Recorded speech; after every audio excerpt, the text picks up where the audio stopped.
House Speaker Mike Johnson unveiled a government spending bill that would carry the federal government through March 14th of next year. And as you may be aware, without passage of this continuing resolution, as it's called, the federal government will shut down after midnight this Friday. So there's a lot at stake, but just within the last hour, certainly, President-elect Trump has himself now rejected the CR plan. So what does this mean for lawmakers on Capitol Hill? Now to discuss this with me is Congressman Andrew Clyde. He is on the House Appropriations Committee. He represents the 9th Congressional District of the great state of Georgia.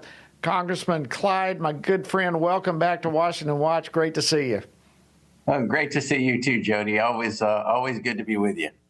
Well, thank you so much. Boy, we got breaking news. As we speak, it's unfolding. Thank you for taking time out of what must just be an incredible schedule right now to come join us. So what is the latest? What does the breaking news of President Trump rejecting the CR, what does this mean? Well, I'm very, very thankful that the president decided to weigh in. Initially, Elon Musk weighed in and said via tweet that this bill should not pass. And then Vivek came in after that, after he said he'd read the bill. And it is not something that should be passed. And Elon came back in again and said, anyone who votes for this bill should be primaried. And then President Trump finally, a little bit later, just came in and said, hey, I'm not supporting this bill. And I'm very thankful for that, because we have read through this bill and it is full of Democrat priorities. It's terrible on the financial side, because you have $110 billion, up to $125 billion, depending how you look at it, in government money, in borrowed money that is not paid for. That is not being financially responsible. The American people sent President Trump to the White House and gave us the majority in both houses, the House and the Senate, so that we could get our fiscal house in order. And this bill does not do that. It goes the exact opposite way. This is not a win for the president or a win for the American people.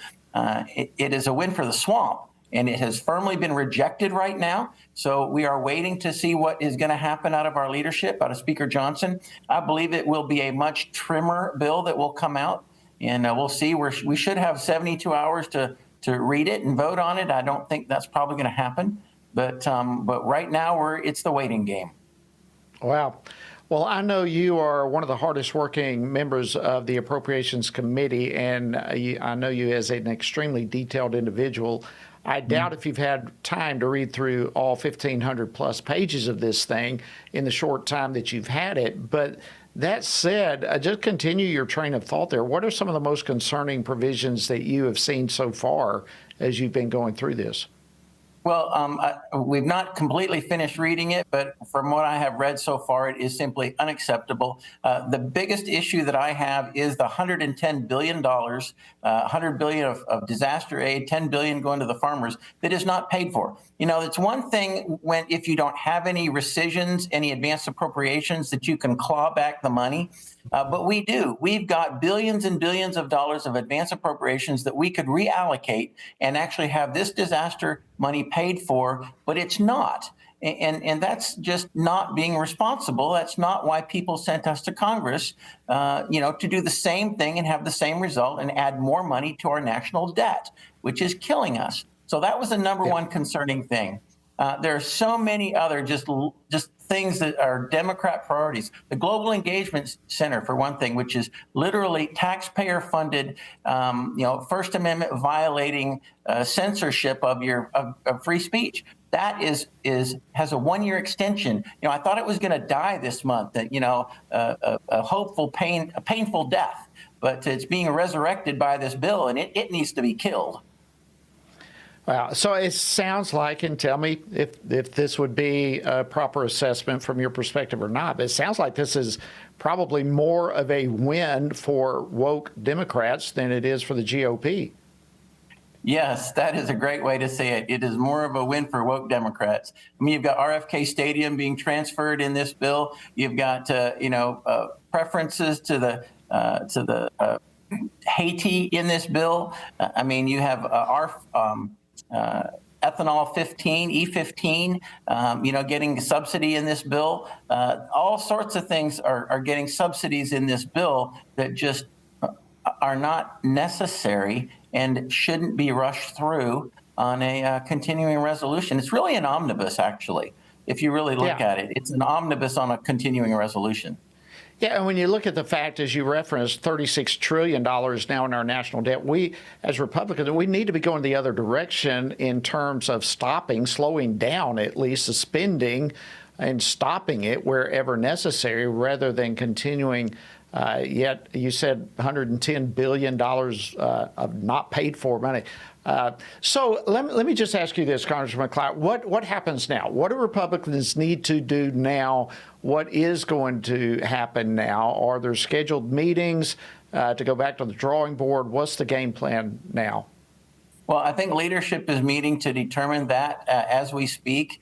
But what I believe should happen is a short-term, a clean CR, literally taking funding into March of next year, where we will have Republican territory, Republican House, Senate, and President, where we can then have Republican priorities, Republican spending levels. We can trim this down and get real numbers, real disaster aid numbers, as opposed to these bloated estimates. And then we should be able to vote on it then when we have it in Republican territory. And for the rest of this that's in there, the Democrat priorities, kick them to the curb. Okay, so what's the chances of that plan that you just suggested passing? It sounds like what you're saying, just an absolute clean CR, which means nothing added, nothing taken away, just current spending levels. Just keep it going until March 14th. Don't change anything until we have a new president, and then come back and change it. Would that pass, do you think? If we added some disaster relief to that and some ag relief to that, but had it paid for, I think that would certainly, I believe, pass the House, especially after what Vivek and Elon have weighed in on. And we're supposed to be about government efficiency here. That was the whole point of why the people reelected President Trump and gave him such a mandate. We should be listening to that, and we should be moving forward in that direction. And if we do, I think things will go well, and I think the Republicans will come together and be able to do that.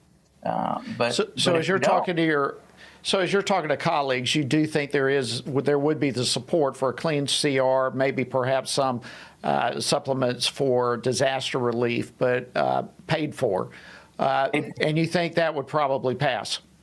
I think it would pass. I think it would definitely. Well, I think it would pass the House. The Senate, I don't know if it will pass them, but our concern is the House. We should pass it and go home. And if the Senate doesn't want to pass that, then a government shutdown would be on the Senate. It would be a Schumer shutdown, and I don't think that they could actually handle that. That's got a good ring to it, actually, a Schumer shutdown. Congressman Andrew Clyde of Georgia, always great to see you, my friend. Thank you for joining us on Washington Watch. I know you've got a long night ahead of you, and Godspeed to you. Thank you. Great to be with you, Jody.